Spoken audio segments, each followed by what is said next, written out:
And thanks everyone for joining. So today's webinar is aimed at communities who may be beginning to think about partnering or endorsing an ISP to submit a BEAD proposal to provide connectivity in their area. So here on the Appalachia Digital Accelerator program, we've heard from our grantees that are located across this region that they're already starting to hear from ISPs.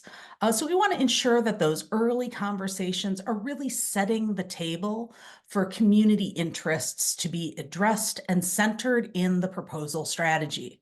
So here to talk with us are two experts already introduced, but I'll do it again. We have Tom Reid of Reid Consulting and Alex Kelley from CORI, or Center on Rural Innovation. Both of them are really experts in walking communities through these kind of conversations. So thanks for being here, guys. Appreciate being here, Samantha. Awesome. So I'm going to throw the first question to you, Tom. Tom, why should a community put together a list of ISPs in the area? So I know we're doing this on our program. Why should other people maybe consider doing this as well? And how does having this asset inform their strategy? Yeah, and pretty soon we're going to be providing to all the client communities lists of all the ISPs operating, not just in your county, but in the counties surrounding you as well. Because it's important to know who the players are, that they have very different appetites and kind of benchmarks about financially what they'll invest in and what they won't invest in. So, a frontier is very different from a rural electric cooperative versus a cable company. They all have different approaches to this, and understanding those approaches and which ones you might be best suited to work with is really important. Excellent. Yeah, absolutely. Thanks, Tom. And where can I ask you a little follow-on question to that? Where or how would people actually go about getting that list of ISPs if they're not on our program and aren't getting the list from us? Yeah, well, what we do is parse all the FCC data and then eliminate the duplicates. So you'll see some of these legacy providers, they'll be listed 8 or 9 times in a given area because they offer slightly different services. So we parse that down to, well, what's the best service offered by any given ISP? And you just get that off of the FCC data. It's better to have some post-processing. The FCC data itself is not real helpful. It's kind of, I feel, intentionally obscure, but you can end up getting useful information out of it by post-processing that data. Excellent. Thanks so much, Tom. I want to talk to Alex now. Alex, acknowledging that this might be different from community to community, can you talk to us a little bit about how negotiations typically play out? Like what should people expect? Yeah, absolutely. And to kind of help with this, I built a quick deck that's a retrospective on one of our, I would say, longest and most topsy-turvy negotiations we've supported community through. I think this, again, is the extreme end of like a complex partnership, complex negotiations, complex funding stack, financial stack. We should talk as well about the simpler versions of this, and all the way to the other end of the spectrum of an ISP is applying for BEAD and they want you to sign a letter of support, right? That's a partnership in a certain sense. And so we're going to go complicated first just to give the full idea of what's possible or what happens. So I think the main thing that I want to communicate with this is that these negotiations take a lot of time. They take time, especially if they're more complex. And I'm going to talk you through kind of how it was intended to go, this negotiation, and then how it actually went and why it took so long. So just to start off, these are some of the kind of truths that I would say that, you can expect from complex ISP partnership negotiations. And if I didn't define it before, complex, I just mean like, involving terms and financial inputs from both sides, or anything that's beyond just a simple letter of support endorsement, that type of thing. So I mentioned it can take months to years. Another thing that I want to set some expectations for off the bat is that knowledge parity is critically important, but it'll never be equal between parties. So you know, both sides need to come to the negotiation table with an informed perspective, with an idea about what it's going to cost the other entity, with an idea of what they may or may not be open to negotiating on. But you'll never be able to do this fully. And so, you know, you can drive yourself crazy trying. Just come to the table as informed as possible. And that will make it a smoother and faster process. There will be factors outside of your control that will impact everything.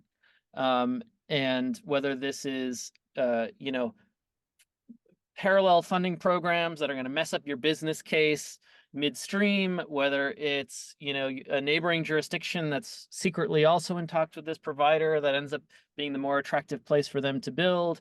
You know, it is just, you're operating in a very complex environment where there's a lot of money flying around from, you know, federal grants, state grants, private equity, and it's just a changing environment. So, you know, that changing environment, I always like to tell people broadband planning is always 2 steps forward, 1 step back.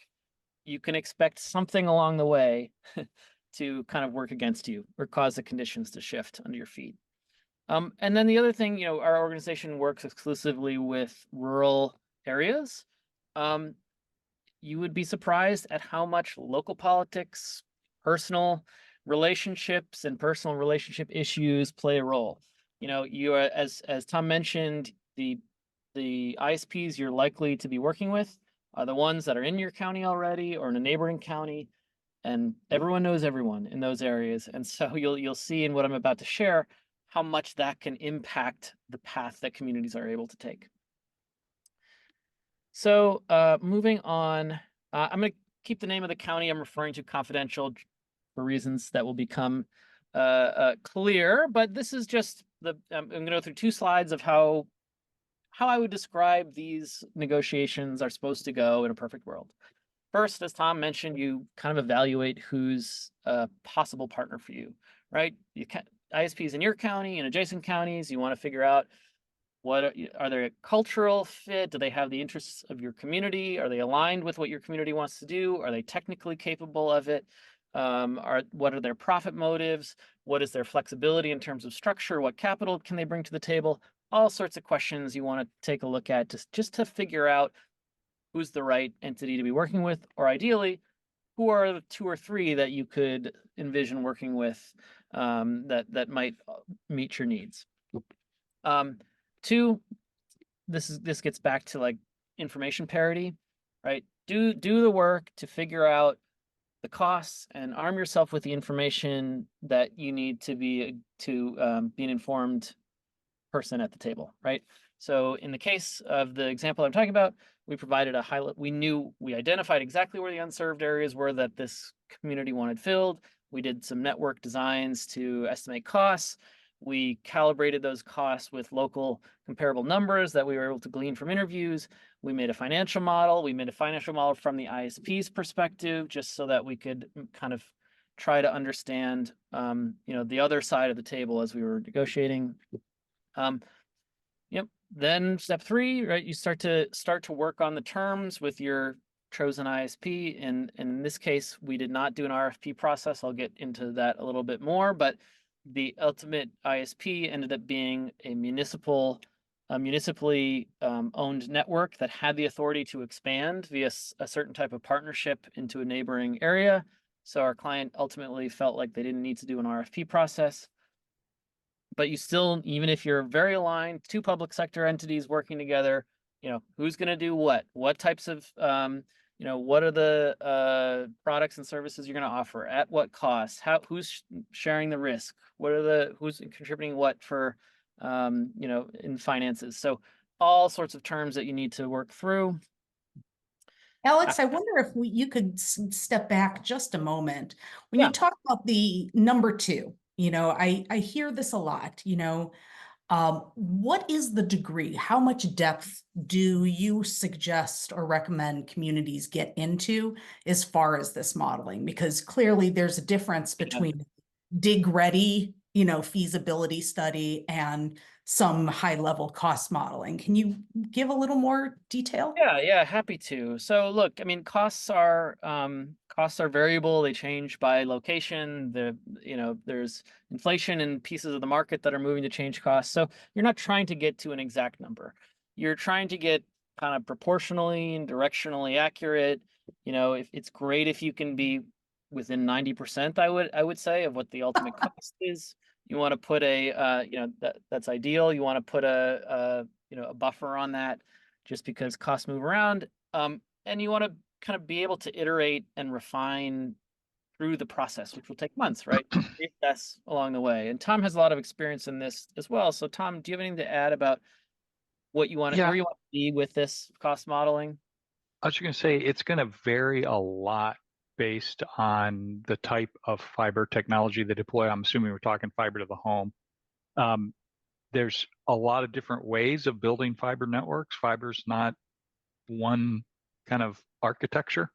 So costs can vary dramatically from what's called distributed tap, which has become popular in some rural electric cooperatives, to centralized split, which is much heavier in terms of the amount of fiber that's deployed. So you can end up with a pretty big cost variation. But I agree with Alex, it's pretty much coming up with a directional what is possible.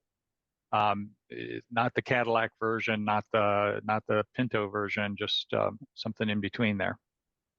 And to your point, oh, go ahead. Go right ahead. To your point, if you're working with an ISP that uses a particular type of architecture, that's probably what you should be modeling. But the difference between splitters in the field or splitters in the cabinet, or aerial versus underground construction, or any number of other factors will change things. So flexibility is key in this, right? We typically try to build models that you can scale and adjust based on the information you learn along the way. Yeah, one of the things you can do is keep your model really flexible, so you can just type in what your cost per mile you think will be for the fiber, and then you can bracket it. Here's high, here's low. Mm-hmm.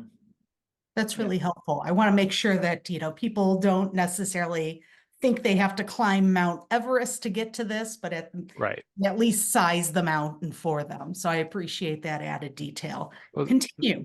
Of course. I was just going to mention the simplest approach that we've used, and I imagine Alex has done the same, is you trace the roads that you're going to need to build fiber on, and that gives you the road miles, which then equates to the fiber miles. Gives you a pretty good number. The power lines or whatever they use may be a little bit different, but it's a pretty good number to just go with the road miles. Yeah. Awesome. Thanks, Tom. Yeah, and sometimes, if you've got really good comparable data from nearby jurisdictions, you can do it all via spreadsheet. You don't even have to do GIS. True. So, we were at, talking with the ISP, figuring out who does what, terms, etc. Finalize the funding plan as part of that, right? Who's contributing what grants are you going after? What's the funding stack look like? Then you codify what you've agreed upon with contracts, the lawyers review from both sides. And once you have that settled, right, there's the kind of launch and the strategy to go public. So all of this, an ideal world, kind of happens along these lines. Sometimes you have to switch the order of things depending on what's going on, but in an ideal world, that's more or less what you want. And how long should that really actually take? Well, this particular partnership took over 18 months. Oh no. There were complications at every stage. I'll just go through these really quickly. I know we want to get plenty of questions in after this. So ISP evaluation. It just takes a while for scheduling, and there's some obvious things in there. You'd want to talk to all the ISPs. Even if you're going to put an RFP out, you want to talk to all the likely applicants first.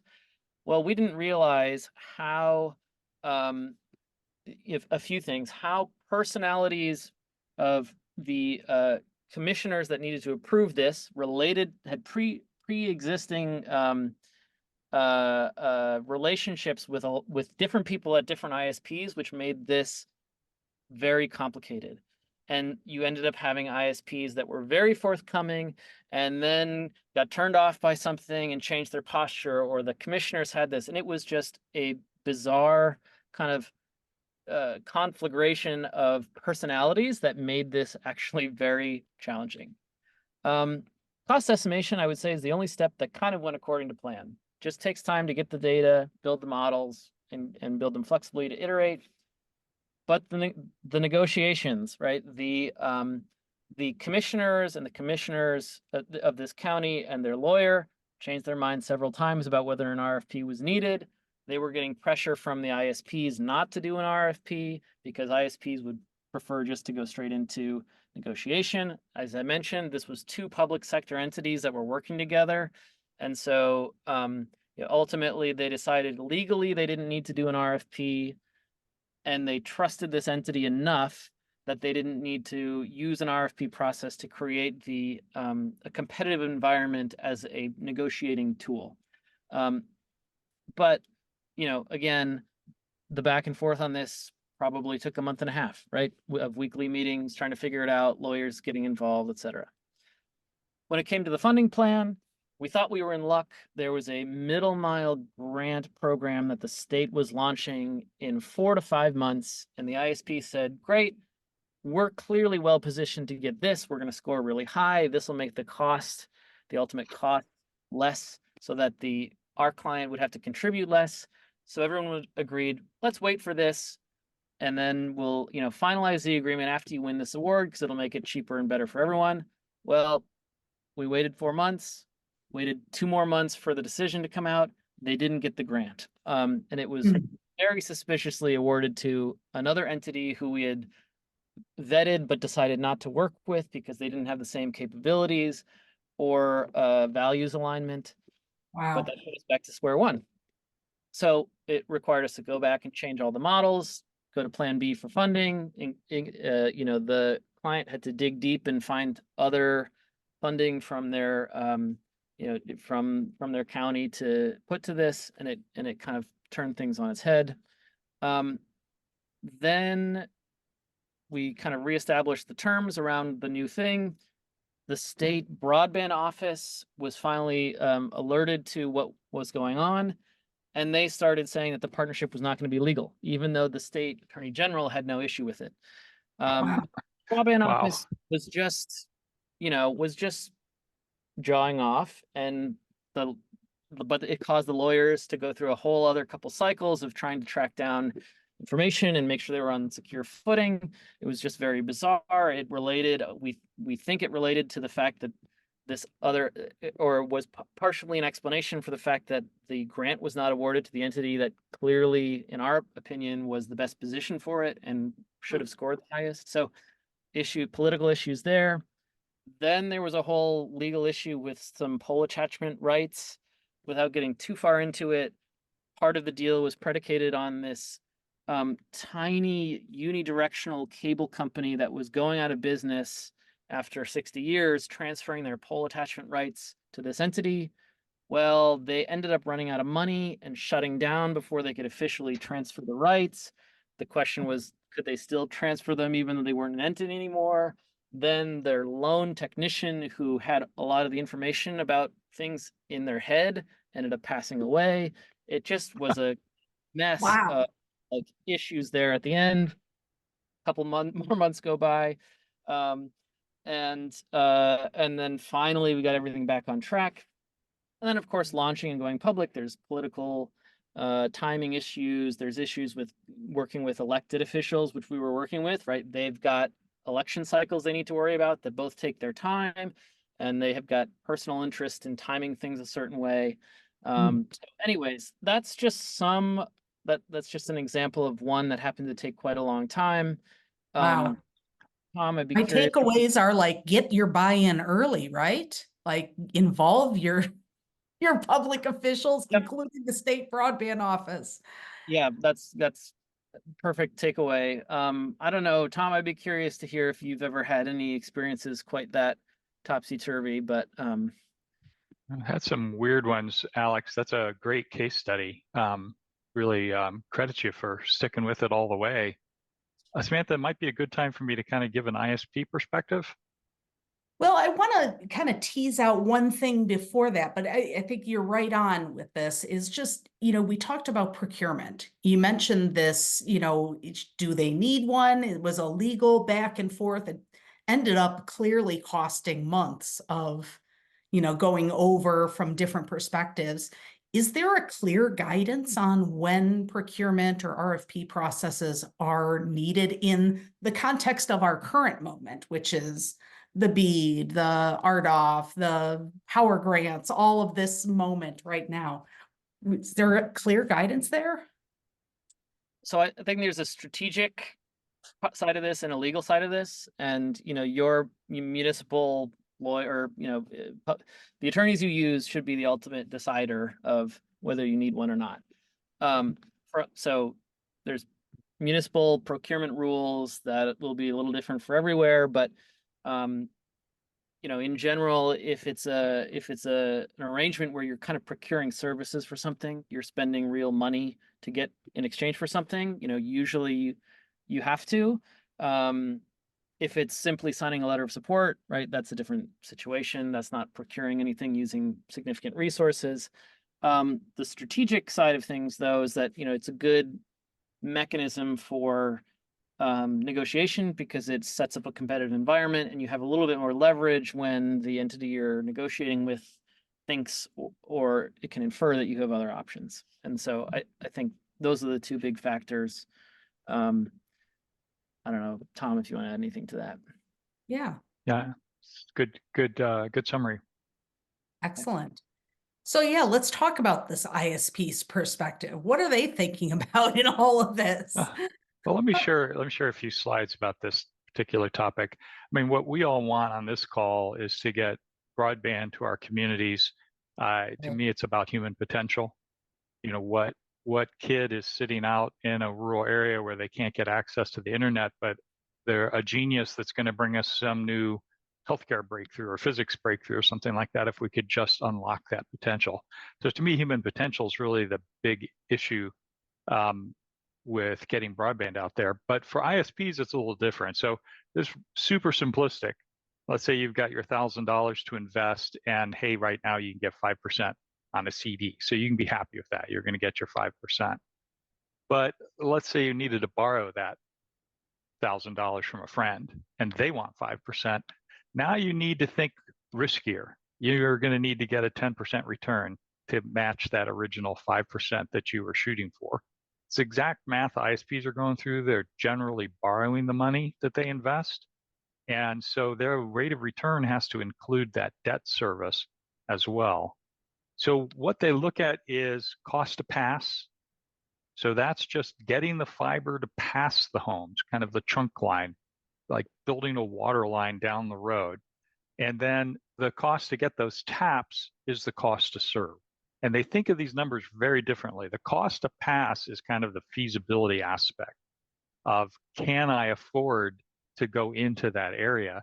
Cost to serve, they generally just consider that, unless the driveways are super long in an area, they consider that to be just an opportunity cost. So when you look at this, it's almost completely linear. Households per fiber mile. How many houses are there that you pass with each mile of fiber you build? And then the cost per household. That's a very linear process. The lower the population density, the more you spend per household.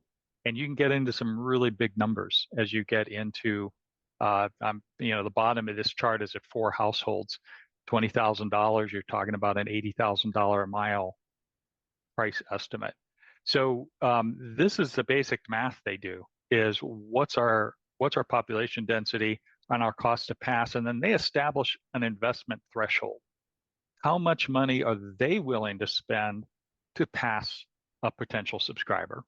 What are they willing to invest in the cost to pass? I've got that pegged at about $2,500.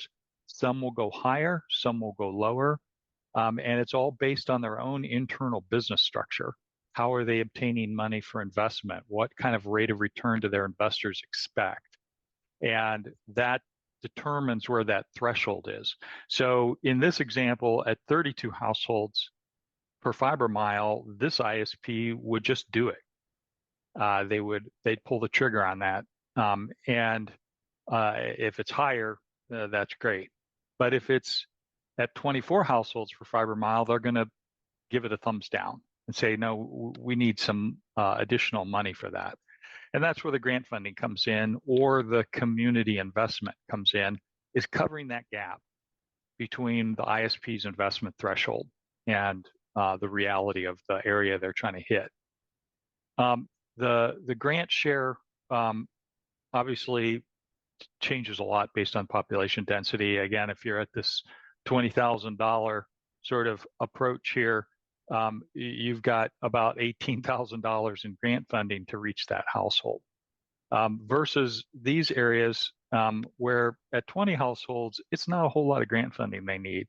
And this is one of the tensions inside most granting entities is, well, are we trying to get the really remote areas, or are we trying to get the areas that are closer to the ISP investment threshold?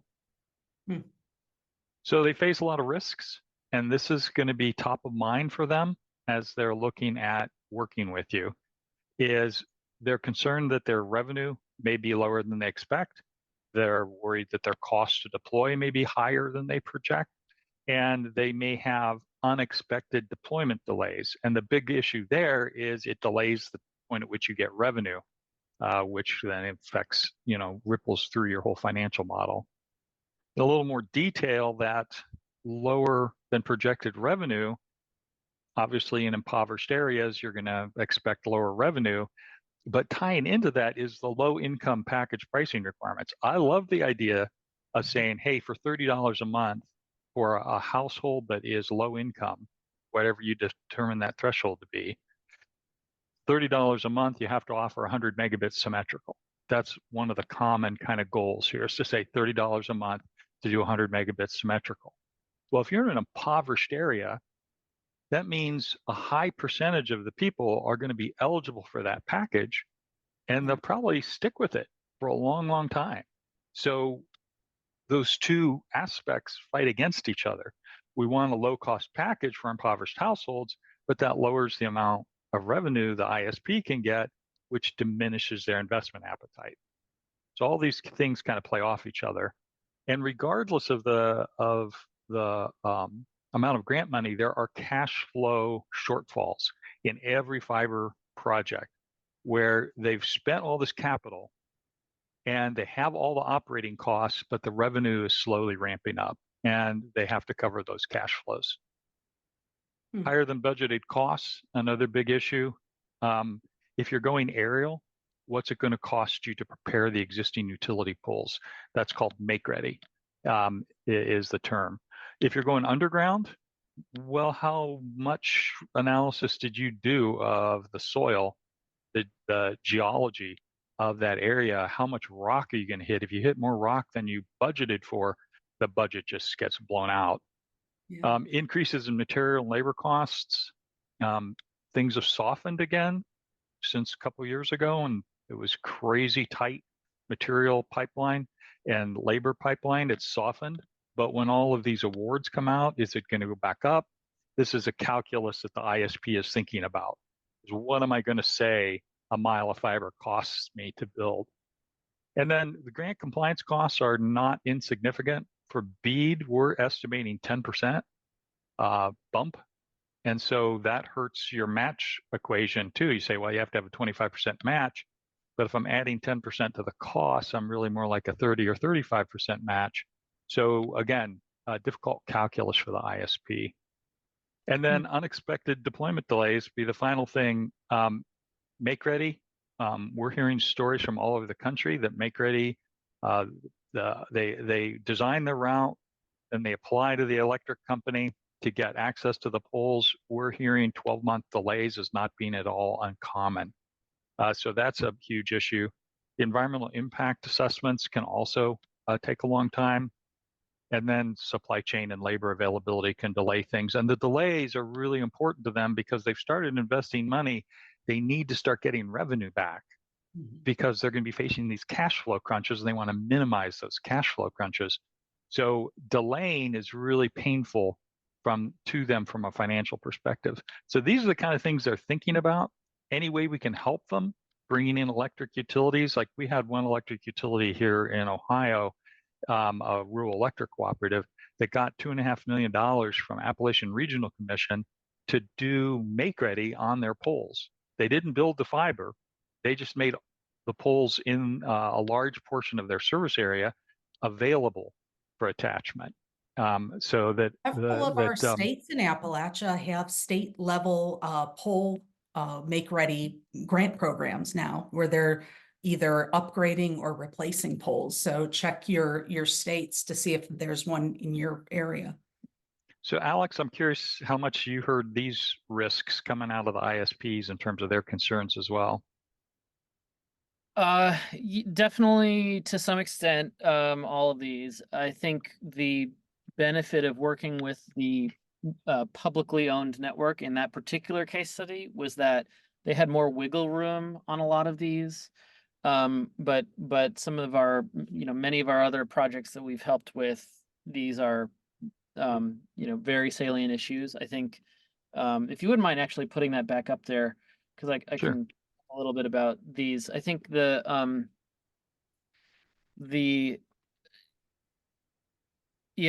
think the delays are a huge thing for everyone. Definitely. That's a huge issue. The pole make ready stuff I talked about, the delays, that was a big part of it. But the benefit of the kind of public partner that was from the county over, they sent their staff over, they drove the routes, they looked at all the poles, they had the maps to determine how much ledge there was. So some of that stuff they could take care of pretty easily. And because they were genuinely interested in making this partnership work, they were actually investing a lot of their own time into the due diligence, which was nice. You don't always see that, especially unless things get really serious. Well, Want the to throw communities in can a also couple- help on the permitting. The permitting is an area where There you you can go. definitely help. Yes, I was just going to point that out. That is an area where communities can really help to move things along and also attract ISPs. So we've heard that ISPs are very much interested in working with partners that maybe streamline their permitting processes or reduce property taxes on broadband infrastructure locations, things of that nature that can make the build more attractive in their areas. Well, and some of the councils of government and some of the counties also have some environmental assessment expertise. And that is another thing you can offer to the ISPs that would be a tremendous help to them. Yes. For most of them, they haven't gone through this process of an environmental impact statement or achieving the categorical exemption. So if you have those kind of capabilities, that's something else you can bring to the table because it seems so mysterious to them. There's a good example of this. I know we have some partners in areas that have tribal, long-standing tribal, regions and in their areas. And as part of the environmental assessment, there's an archaeological assessment that's required. Because they're oftentimes when they dig in the dirt, they are finding artifacts from the local tribes. And that is a huge cause of delay and cost because they need to actually have an archaeological assessment anytime they find these kind of things. And that has to go back and involve the tribe and all of this sort of thing. So if you do have tribes in your area and that might be a consideration, that's definitely something to bring to the negotiating table, I think. Well, and on the grant compliance too, if you've got teams that know how to do grant compliance, for instance, Davis-Bacon wage reporting, most of these ISPs have never even heard of this until recently. So it might actually be kind of a revenue opportunity for some of the councils of government and counties. If you've got these expertise to offer them the ISP, again, you're just kind of removing barriers for them to say yes. But also, I'm not suggesting you give it to them. That reasonable to charge them for those as part of the agreement.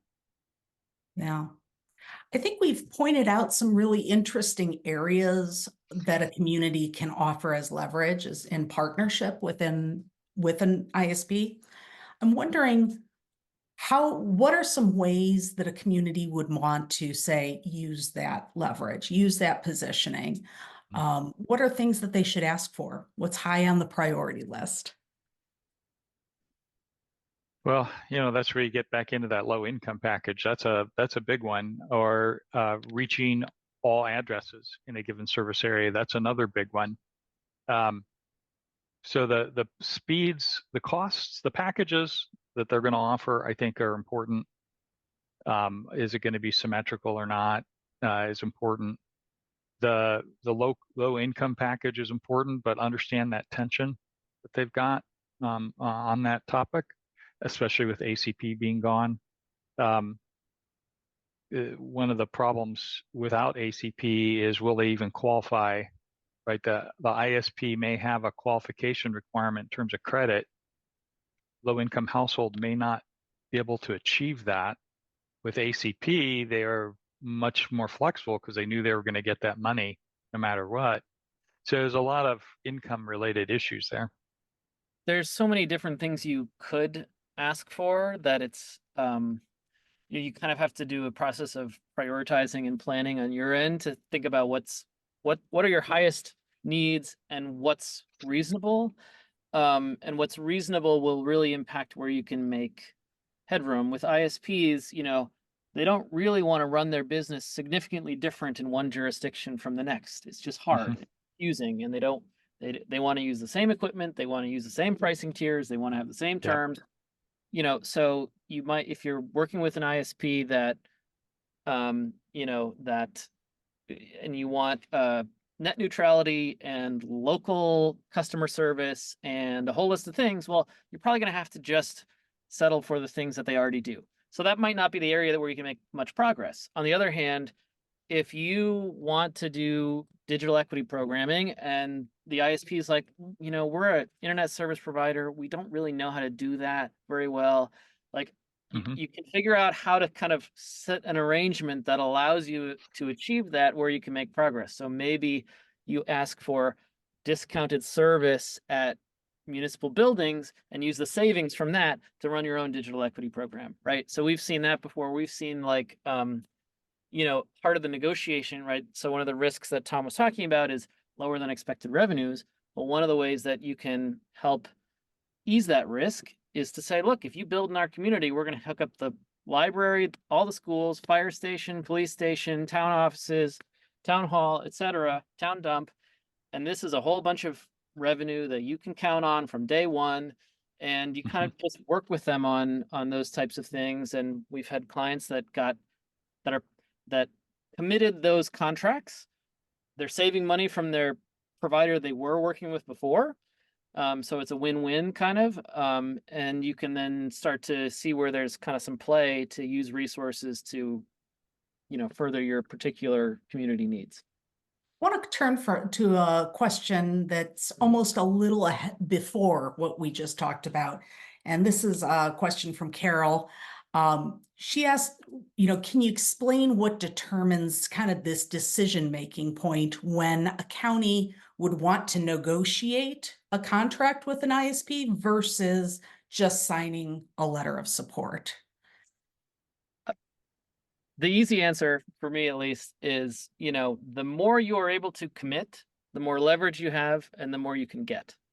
So I think the first thing is to look inward and say, like, what are we willing to commit to a partnership? And the more you can pull together to bring to it, the more you can get from it. So you kind of have to, once you've done that assessment, you can kind of then calibrate the kind of things that you would ask for. If you really don't have any, if you don't have any ARPA resources left, you don't have a way to commit cash resources, you still might be able to provide meaningful cost savings to the ISP by permitting stuff, so forth. But gather all those things together and then use that to inform like how ambitious you can be with what you're asking for.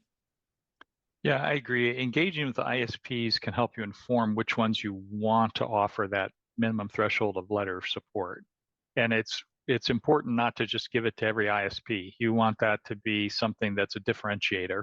So they're getting the points and the other competitors aren't. Excellent. The rest of it is about trying to lower the barriers. So from the ISPs I'm talking to, there is not a whole lot of excitement about BEAD because of the bureaucracy involved with BEAD. So if you can say, hey, and we can handle your Davis-Bacon, we can handle your environmental assessment, historical preservation assessment, or you've got good people that you can bring in to do that, you're just kind of, improving the attractiveness of your own community. I think that's going to be important as this unfolds. Great. I think those are really good points. So, okay, I have a community. We've done this analysis. We've decided we're ready to negotiate. Who should be at the table with me? Like, should I be bringing my commissioners, my mayors? Do I need probably a lawyer? Anyone else? Who else should be there? Well, that's a tough one. I think it's going to be very dependent on the personalities. As Alex had said earlier, there's so many personalities and political tensions and things like that, that a lawyer can be really good, a lawyer can be really obstinate, right? So if you've got a good lawyer who's really thinking flexibly, that's a great person to have in the room. If you've No got a bad. lawyer that's going to just scare them off, yeah, you don't want them. Same thing with the commissioner. We've seen some commissioners that are really creative in their thinking and understanding what they're trying to achieve, and others are they're grumpy about it. Yeah. Sure. Same thing with the rural electric cooperatives. They're not a uniform entity. You can't just say rural electric cooperative. They all have very different flavors, but a rural electric cooperative is a fantastic partner if they're motivated to be, if it's part of what they consider their mission. Yeah. ISPs have a lot of choice right now.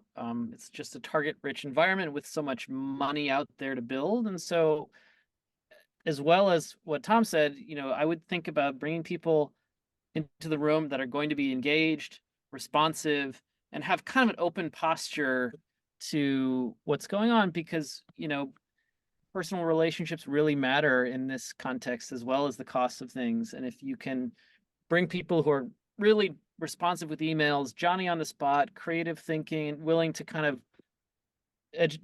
understand the situation and think creatively, that is just going to help the ISPs, who are also treating it as kind of a competitive environment where they've got different towns courting them, right?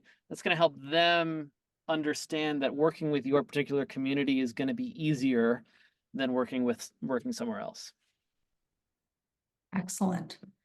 So I'm wondering, I'm feeling like I'm backing into, the information we're talking about. Tom, how do you start to parse through the list to really kind of narrow down who you should be prioritizing or talking to? And when I say the list, I am talking about that list of ISPs in your area. Sure. Yeah, so you're going to see the cable companies, the Comcast with the charters. You're going to see the legacy Windstream Frontiers, and then you're going to see the newer entrants. It might be a WISP, and a lot of the WISPs are becoming kind of a hybrid, WISP and fiber, migrating their network over to fiber as they can. You might see some smaller legacy telcos. We find some of them to be very innovative. So you're going to look through that and probably prioritize it. You're not going to have as much impact with Comcast, most likely, than you are with the local WISP that's becoming a fiber provider. So you can sort of prioritize that. Although I don't want you to steer away from, we've seen a lot of community engagement from Charter in Ohio, very willing to come to the table and talk about these kind of topics. But as Alex suggested, they're not going to one-off anything.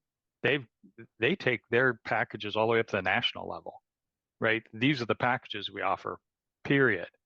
They're not going to negotiate that sort of thing, but they are still deploying a lot of very rural areas. So yeah, I wouldn't shut anybody out. You might, from your own local knowledge, like in our area, Frontier was just a dirty word for a long time. Is old copper cables, old DSL, nothing really worked. We didn't really consider them a competitor. Well, now they're building fiber to the home, and they're Things doing it very change. aggressively. The, So the, it's like, wow. the only thing I would add is that in some instances, the decision might be less flexible. If you are really trying to fill in some very small holes in a Swiss cheese environment, one of the Mm-hmm. it is going to be very hard to find an ISP who wants to take care of a couple holes if they're not the ones like around the holes already. So That's a really good point, not a Alex. business case to build into random areas unless you're already there, especially if the grant money you have access to is just little bits and bobs. No, that's a really good point, that the RDOF and some of these state grant programs have carved up a lot of these areas. And as you said, the little isolated, unserved areas are really going to go to one of those people that are already there. Yeah. I don't want to get into a rabbit hole here, but as we've heard earlier this year, not so long ago, really, is a lot of the RDOF defaults. Mm-hmm. And so if some of these areas that you are thinking, because you are from your area, you are watching for shovels in ground and you aren't seeing them, and it's, the clock's been ticking. If you think that there is a likely default in the future, you might need to not necessarily look at who has the ownership of those areas, but maybe the one on the outer ring from that, who might be willing, that might be their first entrance. Like if you can get them in those little pockets, that might be a way to lead someone to take over a defaulted region. Yeah, you bring up a really good point, Samantha. RDOF is the timetable is so long. And if you miss one of your interim targets, like your year 4 target, well, they're going to make you report every 6 months instead of every year. You miss your year 7 target, well, shame on you. We're just going to give you an extra year. So it's a really elongated timeline with not much accountability. And the deployments are extremely varied. We're seeing a lot of RDOF deployments from Charter in Ohio, but other recipients aren't doing anything around the country. So yeah, that's a tough one. I wonder because I'm hearing echoes from voices from some of our grantees saying, this is great if you have more than one ISP. What happens if there are none? What happens if I might only have one prospect? How do I have these conversations? Well, you still want to work with that one. Right. You say, Alex? Looks like Alex is frozen for a moment. Because Alex, that one, you still want to lower the obstacles for that one. If you are down to just one, you don't want them to walk away and go, nah, it's not going to work for us. Because then, yeah, you're down to 0. right. Or maybe it's time to look at, self-funded or, municipal options. Sure. Yeah. Is that, I'm wondering if you find that that's a common reason why municipal networks come about in a resource deficient area. Well, like in Athens, town I live in, prior to Frontier coming in and building fiber, there was a lot of agitation about let's build our own fiber network in the town. Like Alex described with the negotiation, there's a lot to do to get those municipal networks off the ground. I'm really impressed with the people who've been able to pull that off, because all those political issues and logistical issues, and then you also face the intense lobbying at the state houses from the ISP industry that's sometimes just cuts them right off. Yeah. Oh my goodness. Alex, are you back, or you look like you might be frozen again? Oh, go ahead. Sorry. Hope you weren't talking to me. Did you say something? Yes, talk to us about areas that might not have multiple ISPs to Oh yeah. consider.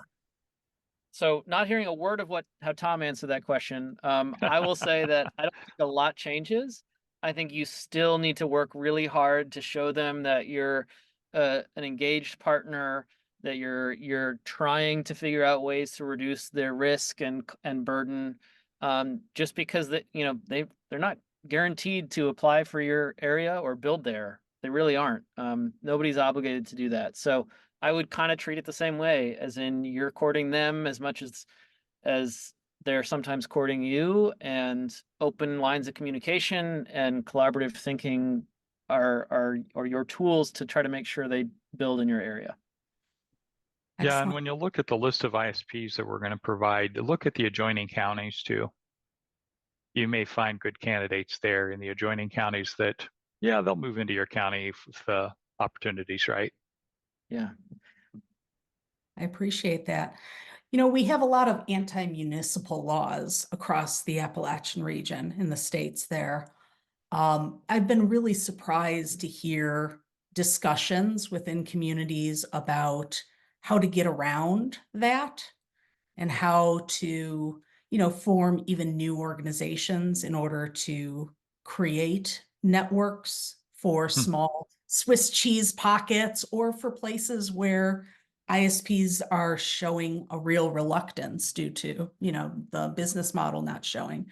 I wonder if you have any advice as to what people should be thinking of if this is an option they're tossing around. A little curveball right at the end. Yeah, go for it, Alex. All right. Well, look, I think BEAD, if we're talking about BEAD resources, BEAD is not a program that is kind to new ISPs. Mm. Municipal, private, nonprofit, whatever. So my advice would be to, unfortunately, I would say, let's look at how BEAD shakes out and see what happens in your area. I mean, I don't want to be a downer about creative new ways to kind of start new ISPs to fill in the gaps, but it's hard industry. You need a certain amount of scale to be sustainable, Right. and BEAD is not friendly to new ISPs and startups. So I think it's pretty hard. I think there's like another level of really creative things we can talk about, but in general, that's the first reaction I have. But I would love for someone to tell me that I'm wrong. I agree with you, Alex. And the scale issue that you brought up is a really important one, that managing 100,000 subscribers versus managing 1 million subscribers in terms of things like network maintenance and troubleshooting and customer care, all those kind of things, it's not 10 times more expensive. It's maybe 3 times more expensive. So as you get bigger and bigger, the economies of scale are pretty significant. And the telecom is a very capital intensive industry with tremendous economies of scale. That's why way back in 1984, we split up AT&T because it had become the only phone company. And we're seeing similar roll-ups. A lot of these young fiber to the home companies, they're focused on the terminal value when they sell it. They're just trying to get as many subscribers, as good an ARPU number so that they can roll it up to somebody else. That's good insight. I know we only have a couple of minutes left, and this has been a really, really rich conversation, and I'm hoping it's helpful. If anyone has any further questions, I think we have time just for one more.